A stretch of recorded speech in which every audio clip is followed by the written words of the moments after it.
what all musicians need but cannot be taught. The surprising truth about the it factor, the X factor, what I call Soulforce.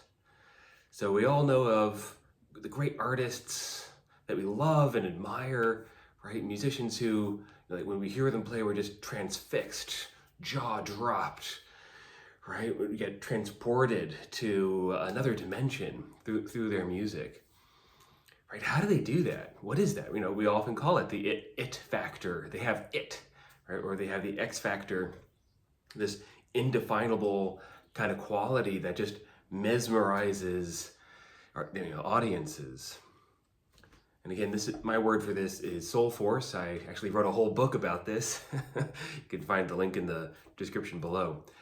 But it's basically what everybody wants, right? As an artist, as a musician, this is what kind of impact you want to have on your audiences. It feels so good to be in the zone while you're up on stage and to be expressing yourself in this way and to see your audiences, like that. And this is what all your audiences want from you. They want that transfixing, transporting, enlivening kind of experience when they come hear you play. And this is kind of a confounding issue for music training, let's say, because on the one hand, it's not something that can be taught in the same way as technique can be taught. You can learn all the mechanics and techniques and to play really fast or whatever, and there are lots of people who are really good at that, but it's not the same thing as the it factor. You can have technique, like world-class technique, and not have the it factor. And you could also have really poor technique and have that it factor, at least in some way. The best is when you have the combination of the two, and we're going to talk about that a little bit today. So in any case, what we're going to do today is get into what is the it factor, the X factor, the Soulforce. What is that? Can you learn it? I think you can. That's the surprising truth. And what happens to your playing if that does happen? What happens to your playing if that doesn't happen? So by the end of this video, you're going to have a much clearer understanding of what exactly it is and how you can begin to embody what you want, the Soulforce in your playing. Starting today, it's easier than you might think. So my name is Joseph Arnold, and I'm a violinist. I'm also an Alexander Technique teacher and author and the director of the Soulforce Arts Institute. So before I get into the bulk of the lesson, I want to share a little bit about how I came to understand what I'm about to share. So like I said, I'm a violinist. I'm also an Alexander Technique teacher. And one of the experiences that I had so often when I was learning Alexander Technique, in case you don't know, Alexander Technique is a method of learning how to use your body with less tension and more freedom, even when you're doing really difficult things. How to be free when you're doing the really challenging things. And as we'll see, that's actually vital to understanding how you can be free in the midst of doing challenging things like playing music is one of the answers to what the it factor is and how you can express it yourself. So I got into Alexander Technique because I was playing violin with so much tension. I actually had pain in my arms. It was really awful. I could barely play anymore. And through the Alexander Technique, I learned how to play with much more ease, much more freedom. And one of the things that happened is that not only did the pain go away, not only did, but my technique got so much more fluid and effortless and easeful. And I also noticed that my sound quality improved so much just by letting go. And just by letting go of my body while I was doing difficult, playing something difficult. It made such a huge improvement on my sound quality, an improvement that I couldn't have practiced my way into. And it also made such a huge improvement on my expressive capacity. And so I have a story about that. One time in my Alexander Technique teacher training, when I was learning how to become a teacher, there was another student there who was a pianist. She got up to play in front of everybody as a part of one of the lessons. And the teacher helped her release some tension from her body And then her music just became absolutely luminous. It was so stunning. It was like before, it was very nice. She played very well. But after she let go of some muscular tension, it's like I could barely speak. Her music was just so beautiful and so like, immediately stunning. And what struck me about that was that, first of all, that was the experience that she wanted to have as a player, and I wanted to have as a listener. But it didn't come through exerting more effort. It didn't come through exerting more willpower or going home and practicing for 6 months. It happened immediately, as soon as she let go of the excess effort that she was holding in her body while she was playing. And so that really caught my attention. And this formed the basis of what I now teach. This Soulforce, the it factor, the X factor is right there. It's inside you already.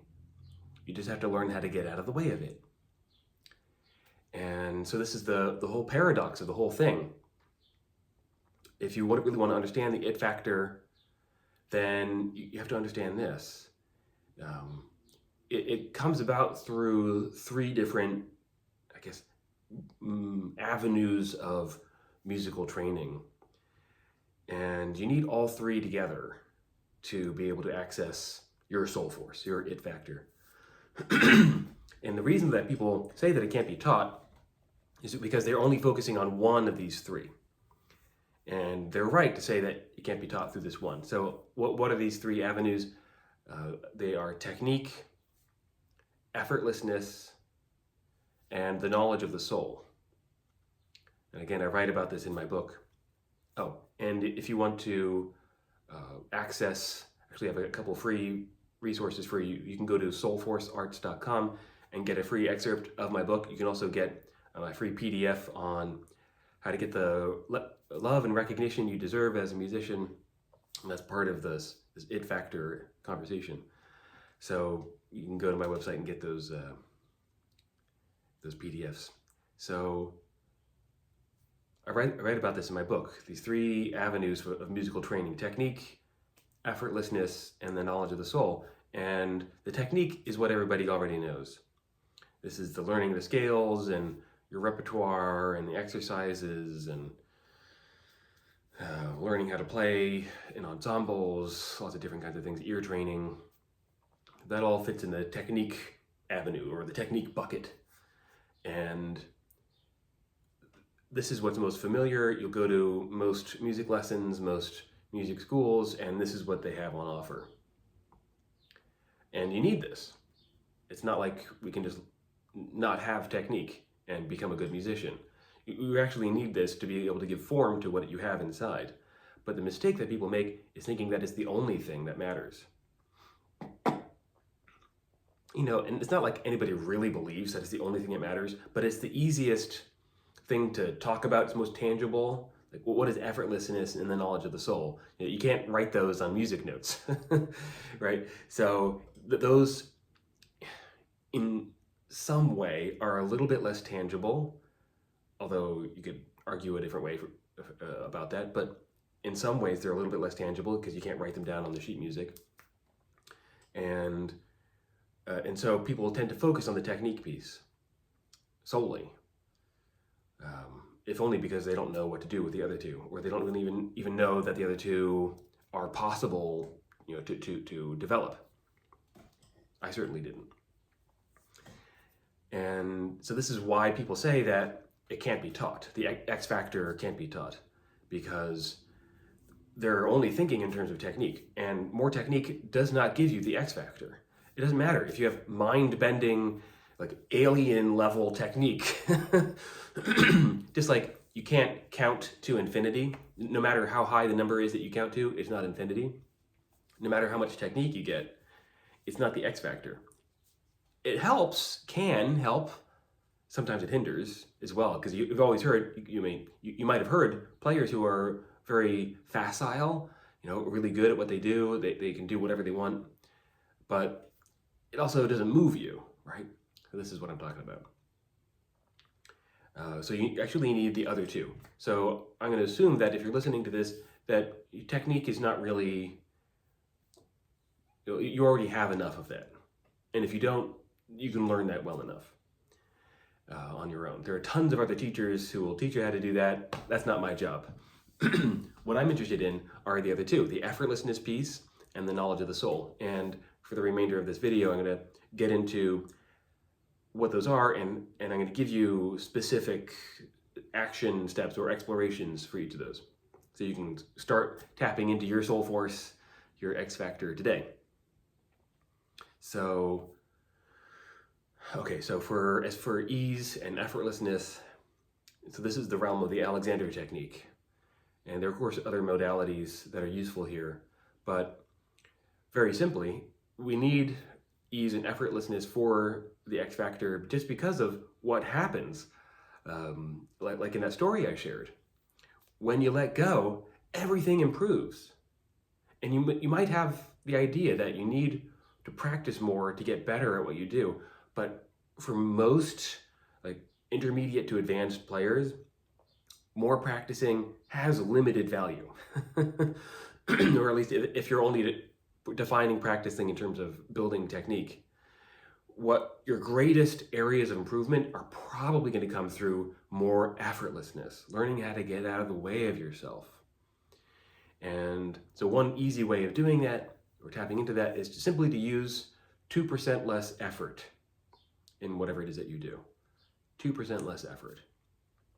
And that will often bring enough ease to your playing that you'll notice a big difference in your sound, your expressive quality,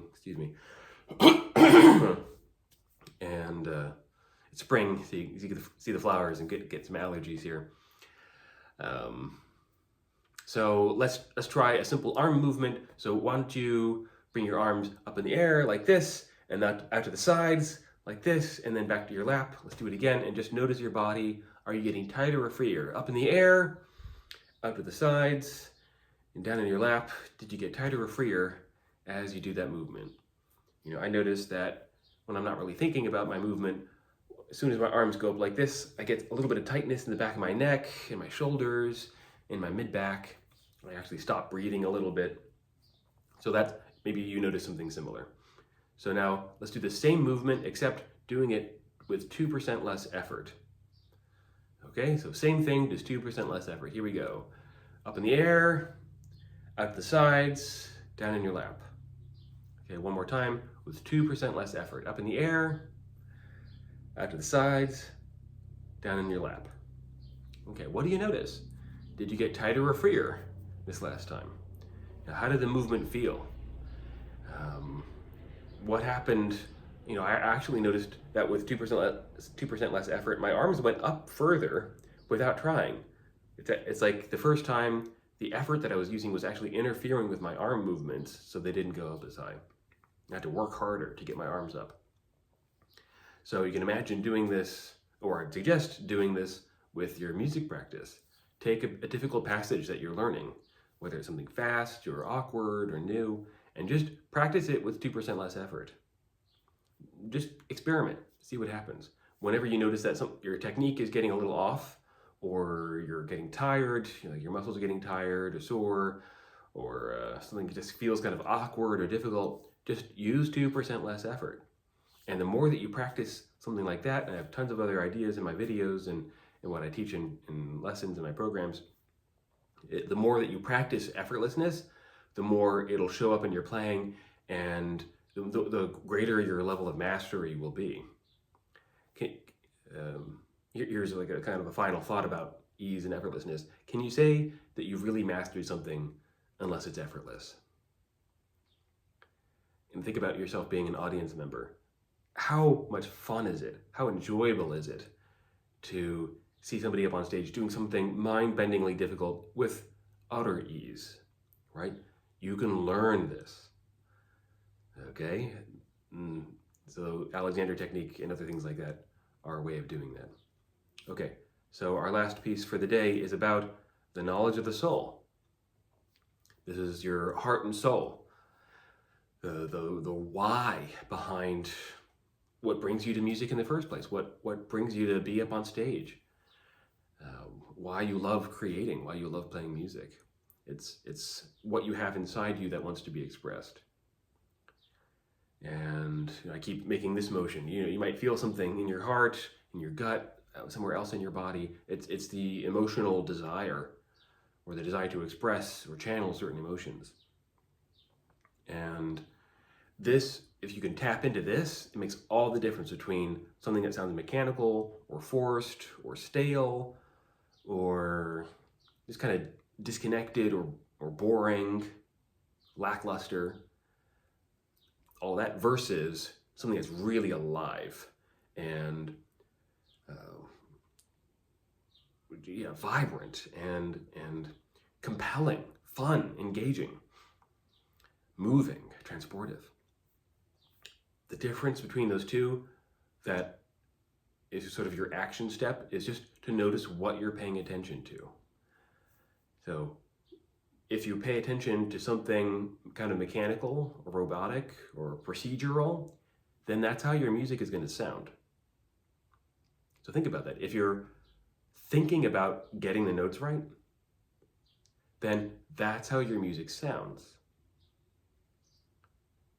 And you recall the great masters. Does it ever sound like they're trying to get the notes right? Sure doesn't. And that's because that's not what they're thinking about. They're getting the notes right?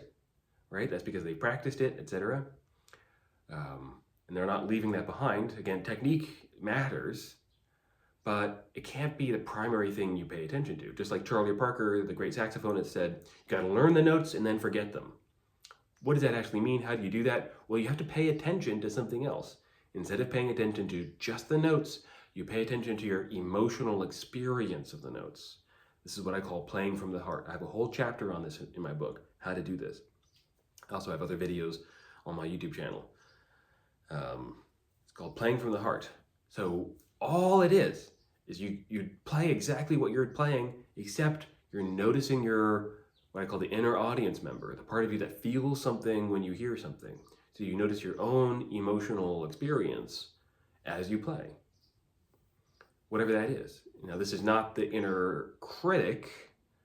That's something else. Your inner audience member is your sort of heart and gut feelings and emotions that come up when you play notes. And all you have to do, it's so simple, it's almost unbelievable. All you have to do is just pay attention to your emotional experience as you play, and it will automatically come through in your sound. I've seen this again and again and again in my students and in myself. It's so simple that it's kind of hard to believe, but it works. It works incredibly well. So you can experiment with that. Next time you practice, just notice your emotional experience in your body, your heart, your gut. Do you feel more open or closed? Do you feel more fun or more bored? Do you feel more pleasant or unpleasant? These kinds of things. More like you want to dance or more like you want to stay still. And if you simply pay attention to that, then your music comes alive. It's that simple. So here's the deeper lesson. If you want to have this X factor, Soulforce, then if you want to provide that experience for your audiences, then you yourself need to be transported or moved by your own music. If you want to transport your audiences, you have to first transport yourself. So you can't just be playing the mechanics or like worried about getting it right or trying to impress people. All of that will come through in your sound, and that's not the thing. That's not how you channel the X factor. It's true in the sense that you can't learn the X factor, and that might seem like a source of despair, except for the fact that you already have it inside you. You already have emotions, right? I mean, maybe some people don't, but if you're listening to this, then you do. And so this source of emotion, the source of creativity is already inside you. All you have to do is pay attention to it, and it'll come through in your playing. Okay, I think that's all for now. If you want some free resources on how to do this, I'll put them in the description below. You can check out the PDFs and my other videos. Go to soulforcearts.com to learn more about the book I wrote on this topic and my programs, etc. So if you found this helpful, please reach out to me and let's book a call. Let's get to know each other, and maybe I can help you get in touch with your own X factor, your own soul force. Okay, see you next time.